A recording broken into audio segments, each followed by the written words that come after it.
To paint rain clouds, you have to remember they are very dense and usually dark in color. The sky appears quite dark, so a rain cloud won't come in like a fluffy cloud like this one.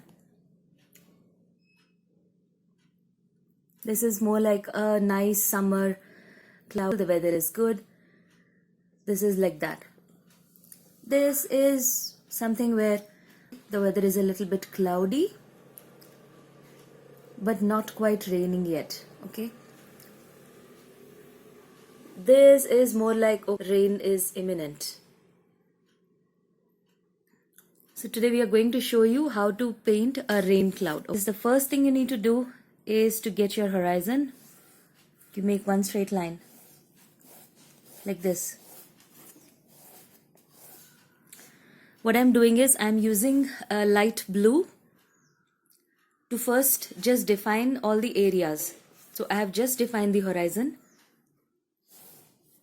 Now I'll define the cloud.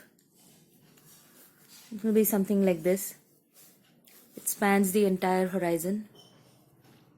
You don't need to go into a very accurate shape right now. But yes, this is it. And since it's a huge cloud and it's quite heavy, so what I'm going to do is I'm shading the bottom part of the cloud. I'm leaving out the top. The bottom part of the cloud is where all our shadows will come in. It should look nice and dark. So this is where the shades will start coming in. It just made a sort of this looks like a smiley. That's the general shape of my shading. Okay. And what I'll do now,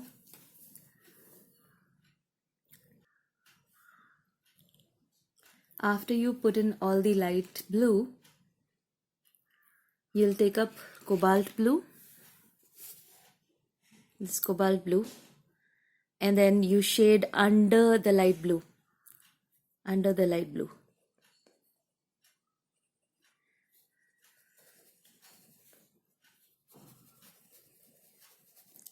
Remember to keep the pressure really light.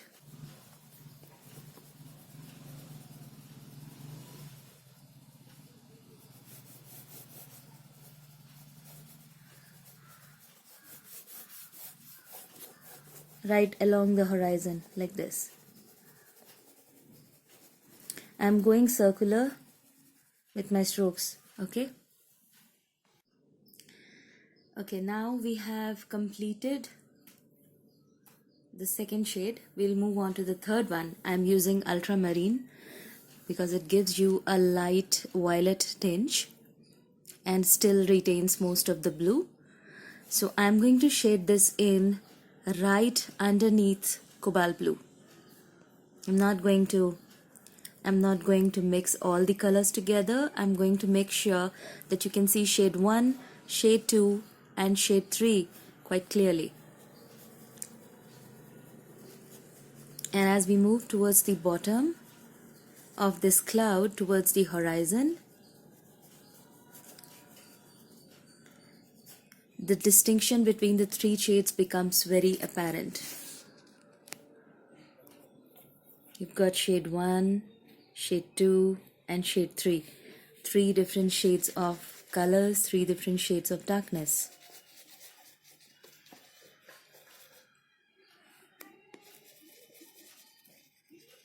There we go.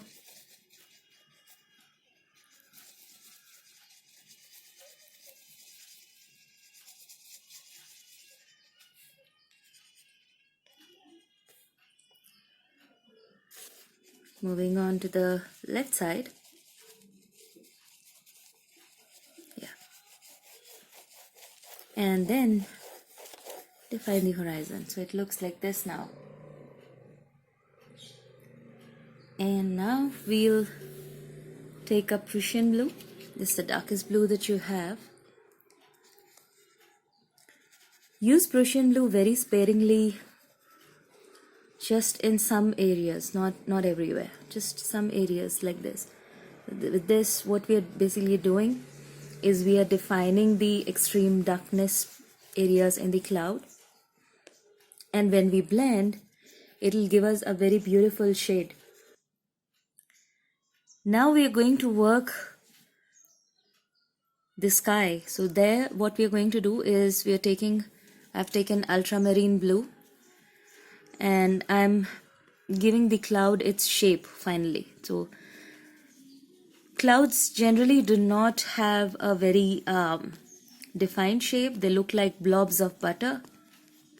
So remember that when you're trying to make the shape of the cloud. And when it comes to the sky, we want to cover as much of the paper as we can, so that the blending comes out really smooth, which means it should look like this. Notice the difference between this area, which is the cloud, and this area, which is the sky. So when it comes to the sky, I have chosen a color which is smooth in consistency. This is ultramarine, and I'm using ultramarine to cover in all of the areas for the sky. See? It is really important to color the area with some patience and go slow. Take it very slow and be patient, because if you rush through it like this, you'll never get the same consistency. See the difference? It'll look exactly like the cloud. So you can paint the cloud fast, so that when you blend it, you'll still have some areas of white which contributes to its fluffiness. But when you're doing the sky, it has to be a very smooth effect. You really need to be patient, and you need to blend in gently and slowly, like that. I'm still following circular strokes so that I can cover each tooth in the paper as much as I can. So the roughness of the paper is called teeth. So as I continue,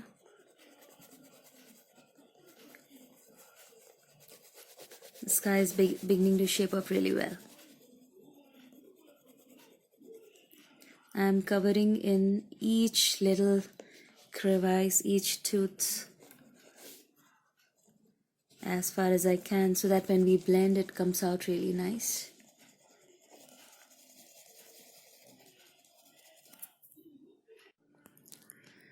Rain clouds always have a bit of a dark violet tinge in them.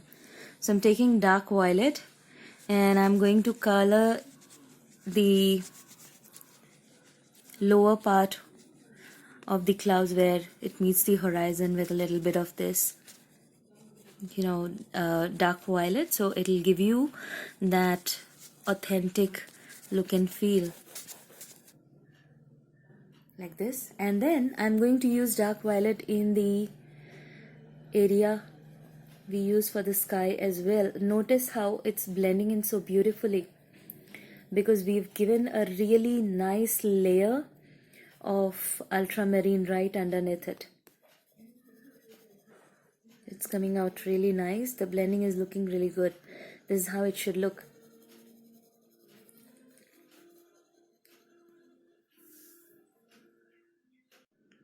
Now notice that I have only colored certain areas with dark violet. I have left the top portion here in the center, and here I have left this portion, but I'm going to be using Prussian blue right there. It's going to look like this because these clouds are pretty dark on the top, and they kind of sweep in towards the horizon. That's what rain is like. So that sweeping effect has to be very visible when we are painting this sky. So I've just swept Prussian blue right in.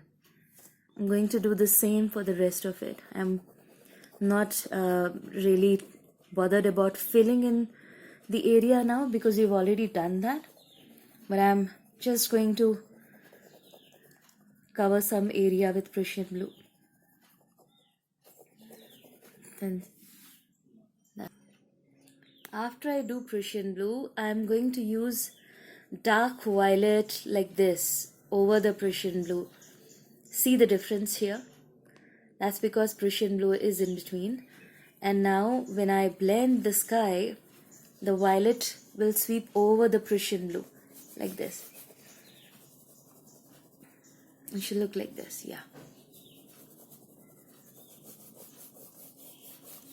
I don't have to be very slow when I'm doing this final shade. I can just sweep the entire thing in with my blending. I'm going to use this kind of stroke here as I blend. So basically, I'm letting the color flow.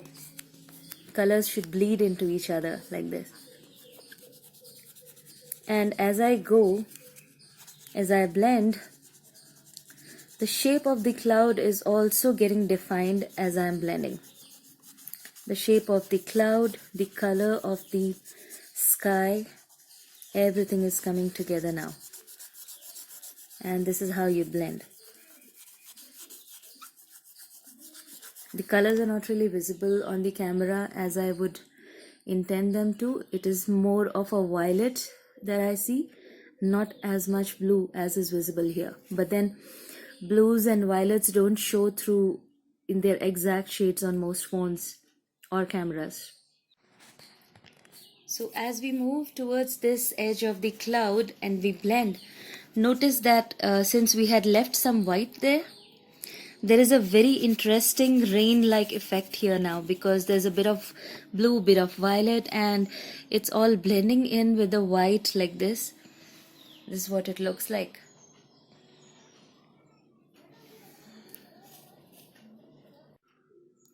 I have blended the sky in. Now I'll drag the blended area in like this into the cloud.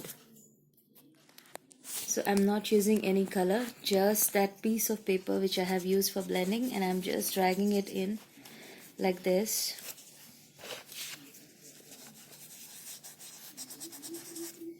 Like this here.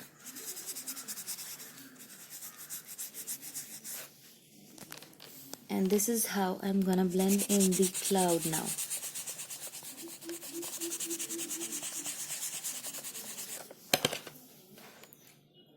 Look. Now this is the important part. This is where you're blending in the cloud and the sky together to achieve this kind of rainy effect here. See? Now towards the bottom, go straight.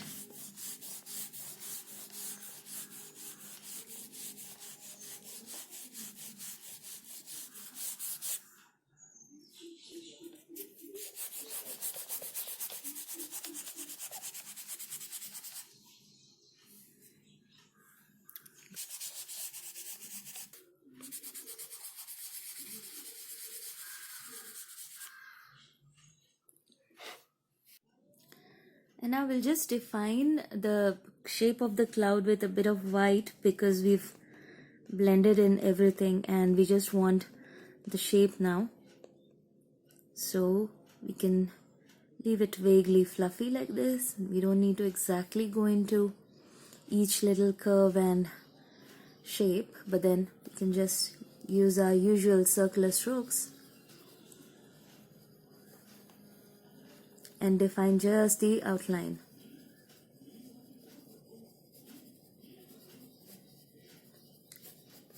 Like this. You don't have to go into much into detailing here, because you're going to blend it in again. Like this.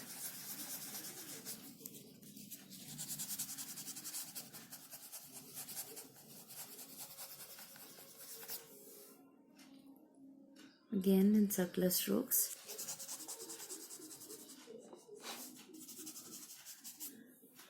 This is what it looks like. Now we go towards the center and blend with a little bit of white. Like this. So sometimes you get, wisps of clouds in a rain cloud. Wisps of clouds look like this. And then you've got most of the cloud is not really very white. So wherever we have dragged in the violet and the dark blue, we're again going to blend it with white. So this is what it looks like. Just defining the shape of the cloud, making a few stray wisps here and there, and then completing it like this over the horizon.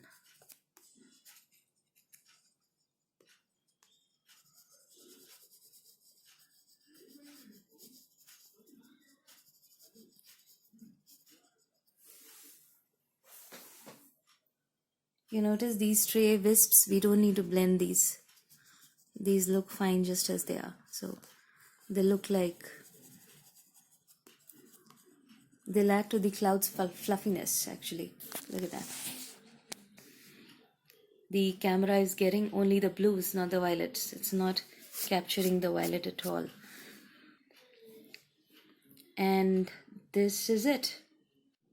Now we'll lay in the horizon. So we've completed the sky and the clouds. We'll lay in the horizon now. So we'll just take black. I'm taking black and I'm just making this line here. It looks like a vague outline. Instead of having crags and gaps like this, we want it looking like this. Then we're going to use sap green over this black, so it gives you a very dark green effect. You can't exactly call it black now because we've mixed it with sap green and it looks different. It looks lighter and more greenish, a more dull, washed out sort of dirty green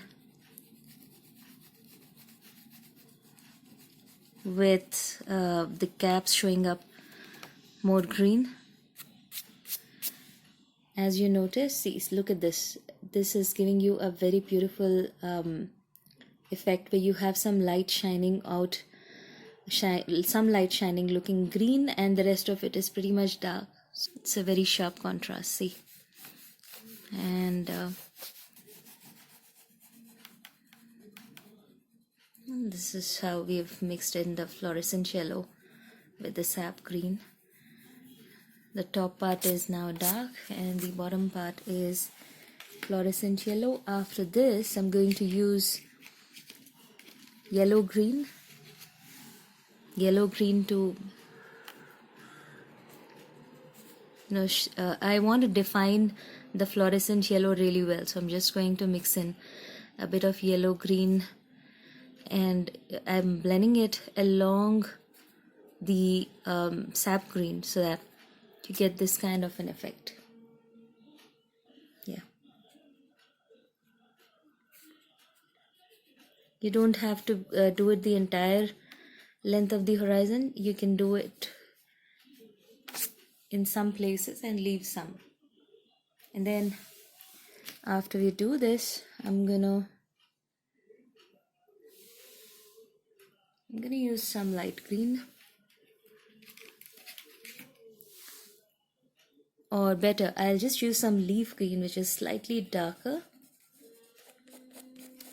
and color like this.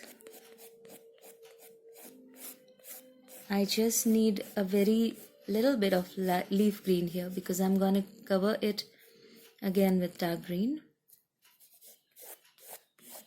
Let's try out a little bit of olive green here. It looks like something that'll give a more interesting effect. So I'm using olive green now on this. And yes, I was right. The effect is different and it's quite interesting. Maybe we will use the dark green on top of this. And we are leaving out the fluorescent yellow parts and coloring in the rest. So this is what it's looking like now.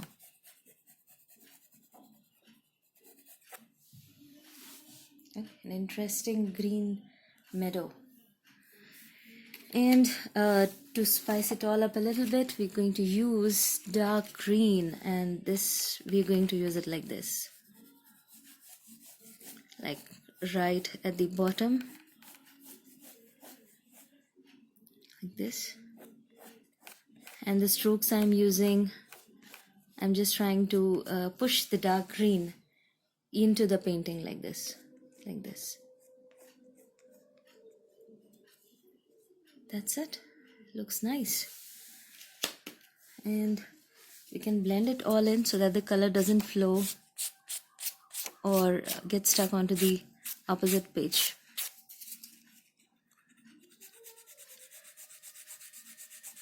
And also, as we blend,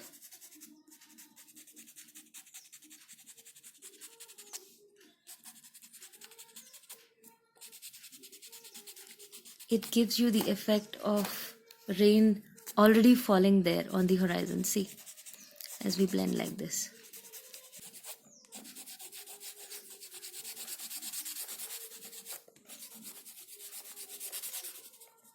That there are no stark contrasts and it looks like it's a rainy scene. We are making the dark green less evident. That's it. And blend it all in again.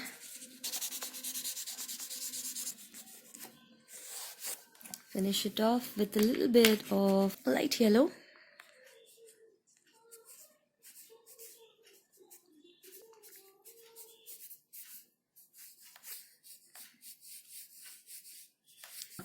In light yellow, like this. And that's it. We're done.